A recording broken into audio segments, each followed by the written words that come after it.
अंधतमहा प्रवेशन्ति ये संभूती मुपासते ततो भूय इव ते तमो य उ संभूत्या रतः। आता याचा अर्थ काय आहे बघा। 12वा मंत्र आहे उपनिषदातला, ईश उपनिषदातला। जो कारण प्रकृति कारण शरीर का सेवन करते हैं वे गहरे अंधकार में प्रवेश करते हैं, और जो कार्य प्रकृति सूक्ष्म शरीर प्लस स्थूल शरीर में रमते हैं वे उससे भी अधिक अंधकार को प्राप्त होते हैं। थोडा अवघड सिलेबस आला बघा आता। कारण शरीर आणि कार्य शरीराचा इथे उल्लेख झाला आहे।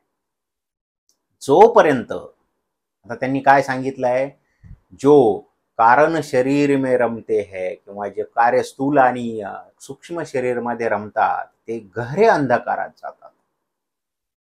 परत येऊ याच्यावर आपण, पण त्याच्या अगोदर कार्य शरीर आणि कारण शरीर काय हे जाणून घेणं भरपूर महत्वाचं आहे। जोपर्यंत एबीसीडी येत नाही किंवा 1 2 येत नाही तोपर्यंत पाढे आपल्याला समजणार नाही। ओके, चला कार्य शरीर आणि कारण शरीर आहे काय हे थोडक्यात बघू आज। उद्या परत त्याच्यावरती आणखी डिटेलमध्ये बघू, कारण सोपा नाही आहे ते समजून घेणं। ओके, थोडा अवघड सिलेबस चालू झालाय बघा।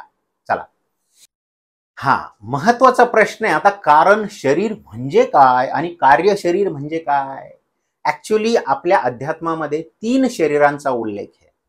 ओके, पहिले तर त्याचा पहिला प्रकार आहे कार्य शरीर, त्याचे सूक्ष्म आणि स्थूल असे 2 प्रकार पडतात, आणि तिसरा शरीराचा प्रकार आहे कारण शरीर।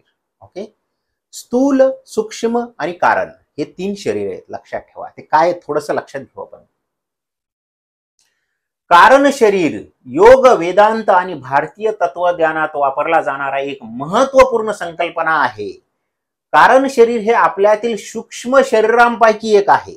सूक्ष्म शरीरांपैकी एक आहे कारण शरीर, लक्षात घ्या, जे मुख्यतः उद्देश आणि अव्यक्त असते। कारण शरीर हा शब्द तात्विक दृष्टिकोनातून उपयोग केला जातो। स्थूल शरीर काय बघू आपण, नंतर कारण शरीर लास्टला बघू। 1 2 3 स्थूल शरीर काय आहे, हे आपले भौतिक शरीर आहे।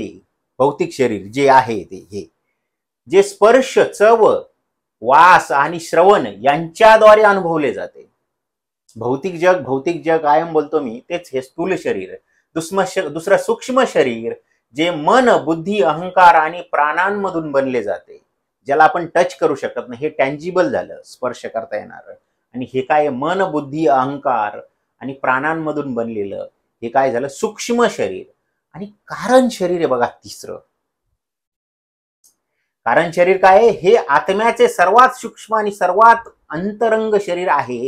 हे शरीर सर्व कारणांचे मूलाधार आहे, कर्मांचा मूलाधार आहे, सर्व कर्मांचा मूलाधार आहे, आणि आत्म्याच्या विविध जन्मामधील संबंध जोडून ठेवते। कारण हे शरीर आपल्यातील सर्व संभाव्यतांचे संस्कारांचे आणि कर्मांचे संग्रहालय आहे। हे शरीर आपल्या सर्व जन्मांचे आणि पुनर्जन्मांचे कारण आहे, म्हणूनच याला कारण शरीर म्हणतात। आणि शरीरामुळेच आपल्याला जन्म मृत्यूच्या चक्रवातातून जावे लागते। योग साधनेत आणि आध्यात्मिक अभ्यासात कारण शरीराचा अभ्यास हा मुख्यत्वे करून आत्मज्ञान प्राप्त करण्याच्या आणि मुक्तीच्या दृष्टीने केला जातो। बघा, 3 शरीर आहेत, हे समजून घेणं गरजेचं आहे आपल्याला। पहिलं आहे स्थूल शरीर, जे आपल्याला भेटलंय, ते फुकट भेटलेलं आहे, म्हणून आपण ते कसंही वापरतो। ओके, पहिलं जे क्वालिफिकेशन आहे उपनिषदांसाठी ते काय आहे, आपलं शरीर बलवान करणं। स्थूल शरीर जे आपण टच चव वगैरे वास वगैरे सगळं जे काय कर्मेंद्रिय आणि 5 ज्ञानेंद्रिय आणि 5 कर्मेंद्रिय आहेत। ओके, ते जे हे जे आहे त्याला म्हणतात स्थूल शरीर। सूक्ष्म शरीर बुद्धी प्राण, ओके, ज्ञान, हे यांच्यापासून बनलेलं आहे। आपण बघितलं आता मन बुद्धी आणि प्राण यांच्यापासून काय बनले आपलं सूक्ष्म शरीर। आणि तिसरं कारण शरीर आहे बघा, समजून घेण्याजोगं आहे। पहिलं जे शरीर आहे ते आपल्याला, हे जे शरीर आहे हे, आणि त्यातला जो काय आत्मा वगैरे जे काय आहे प्राण, त्याला बोलतात कार्य शरीर। हे आपल्याला या जगामध्ये इथे कार्य करण्यासाठी दिलंय, लक्षात घ्या। हे शरीर दिलंय भाड्याने मिळालेलं आपल्याला थोड्या दिवसासाठी, 100 वर्ष जर चांगली जगली तर। हे जे शरीर दिलंय आपल्याला ते आहे काय, स्थूल शरीर. ते दिलंय आपल्याला कार्य करण्यासाठी. ओके, एक झालं. दुसरं, त्याच्या आतलं जे मन आहे, हे लक्षात घ्या, त्याच्या आतलं मन, त्याच्या आतली बुद्धी आणि त्याच्या आतला प्राण. प्राण गेला, प्राण जर गेला शरीर सोडून तर संपलं. लक्षात घ्या, हे जे आहे दोन्ही मिळून याला बोलतात कार्य शरीर. आता तुम्ही बोलणार हे सगळं झालं, एवढंच कळतंय आम्हाला. बरोबर आहे, एवढंच कळतं. इवन मी सांगतो तुम्हाला, हे जे आहे पाश्चात्य संस्कृती, त्यांना फक्त स्थूल शरीरच कळतं, सूक्ष्म शरीर सुद्धा जास्त कळत नाही. आपण बोलतो मन, बुद्धी आणि प्राण, हे 3 प्रकार आहेत आपल्या सूक्ष्म शरीराचे. त्यांना कळणार नाही, त्यांच्यासाठी हे तिन्ही मिळून माइंड आहे. माइंड असो, आपल्याला त्यात जायचं नाहीये. ओके, त्यांची जी आहे उन्नती, आध्यात्मिक उन्नती जास्त झालेली नाहीये आणि आपणही त्याच मार्गाने चाललोय. आपली आध्यात्मिक उन्नती होत नाहीये, अज्ञान आहे आणि अज्ञानामुळे आपल्याला गोष्टी कळणार नाहीयेत. बघा, लक्षात घ्या. सो काय झालं, मन, बुद्धी आणि प्राण हे तिन्ही मिळून आपलं सूक्ष्म शरीर बनतं. हे प्राणाने जर त्याग केला शरीराचा तर संपलं, कार्य शरीर संपलं. हे लक्षात घ्या. माणूस मेला की कार्य शरीर संपलं. ना आत्मा राहत, ना मन राहत, ना बुद्धी राहत, नाही प्राण राहत आणि स्थूल शरीर पण राहत नाही. मग हे जर प्राण जर निघून गेला तर हे स्थूल शरीर आपण काय करतो, नष्ट करून टाकतो. ओके, आता कारण शरीर काय आहे ते महत्वाचं आहे. कारण शरीर हे आपण स्वतः बनवतो. We are the architecture of कारण शरीर. बनवणार आहेत आपण. स्थापत्यशास्त्रकार, आर्किटेक्चर कसं बनवतो लक्षात घ्या. पहिली गोष्ट, जे आपले अनुभव आहेत, अनुभव, ओके, त्यांची पुंजी ही कारण शरीराचा भाग बनते. आपण आतापर्यंत जेवढं ज्ञान घेतलं, अनुभव घेतले ते. दुसरं, आपण जे काम केलं आतापर्यंत, अनुभव तर झाला, अनुभवाच्या नुसार आपण पुढचं डिसिजन घेतो, राईट. दुसरं, जे आतापर्यंत काम करीत आले, तुम्ही कार्य केलंय, पाप पुण्याचं जे गाठोडा आहे ते कारण शरीर आहे. लक्षात घ्या. आणि हेच महत्वाचं आहे, जे कारण शरीर आहे ते आत्म्याचं ज्ञान.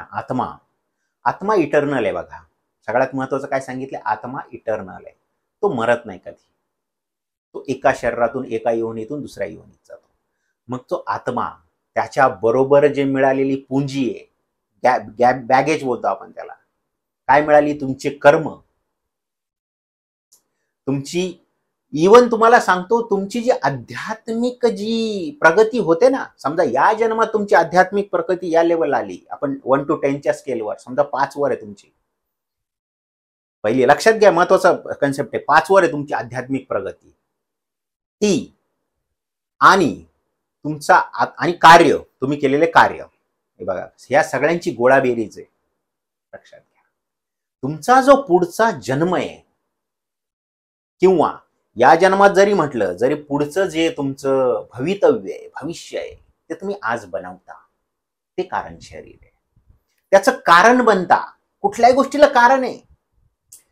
आज जर तुम्ही जंक फूड खाल्लं तर उद्या तुमचं पोट सुटणार आहे, डायबिटीज, बीपी होणार आहे. लक्षात घ्या. तुम्ही कारण, ठीक आहे, स्थूल शरीरावर परिणाम होतो, पण तुम्ही त्याचं कारण बनलेत.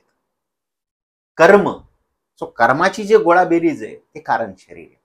लक्षात घ्या, थोडासा अवघड कन्सेप्ट आहे.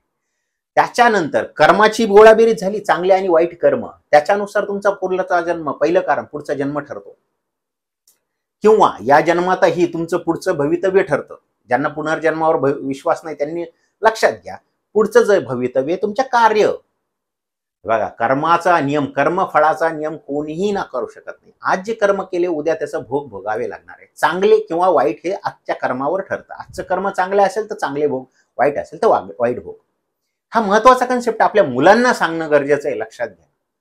हा जो कारण शरीर आहे, त्याच्यानंतर ही झाली तुमची काय, जमापुंजी, आतापर्यंत केलेल्या पाप पुण्याची. दुसरा पिलर काय, आध्यात्मिक प्रगती. पुढच्या जन्मात तुमची आध्यात्मिक प्रगतीची लेवल काय राहणार आहे, हे त्याच्यावरून ठरतं. जर मागच्या जन्मात तुम्ही जर चांगला आध्यात्मिक अभ्यास केला असेल तर तुम्हाला लहानपणीच मुलांना बऱ्याचशा आपलं आध्यात्मिक ज्ञान कळायला लागतं. बघा, भगवद्गीता वाचून समजायला लागते. आजकाल मोठा प्रॉब्लेम काय झाला माहितीये का, आपण स्थूल शरीर आणि भौतिक जगाकडे एवढं गेलोय, आज भगवद्गीता वाचून समजत नाहीये. उपनिषद करतोय आपण, उपनिषद वेद तर दूरची बात आहे. लक्षात घ्या, जर भौतिक स्थूल शरीराकडे जास्त गेलो आपण तर आपली आध्यात्मिक प्रगती होणार नाहीये. आणि ते कारण ठरतं पुढच्या जन्म तुमच्या आध्यात्मिक प्रगतीची लेवल काय असणार आहे. लक्षात घ्या, काही लोकांना लहानपणीच का कळतं, अगोदरची जमापुंजी आहे त्यांच्याकडे. तुमचा जन्म चांगल्या घरात होणार, एकदम खालच्या घरात होणार, वरच्या घरात होणार, ते सगळं तुमच्या पापपुण्यावर ठरतं. आणि तुमची आध्यात्मिक प्रगती सुद्धा घेऊन येता तुम्ही आत्म्याबरोबर. तिसरा काय, आत्मा. तुमचे कर्म, तुमची आध्यात्मिक प्रगतीची लेवल ती तुमच्या बरोबरच येते, लक्षात घ्या. आणि तिसरं काय, आत्मा. ही कारण शरीर आहे. थोडासा कन्सेप्ट सांगण्याचा प्रयत्न केलाय मी. पुढच्या वेळेस याच्यात अजून थोडंसं डिटेलमध्ये जाऊ, म्हणजे आपल्याला जो 12वा श्लोक आहे, 12वा मंत्र आहे उपनिषदाचा, तो चांगला कळेल बघा. ओके, नमस्कार.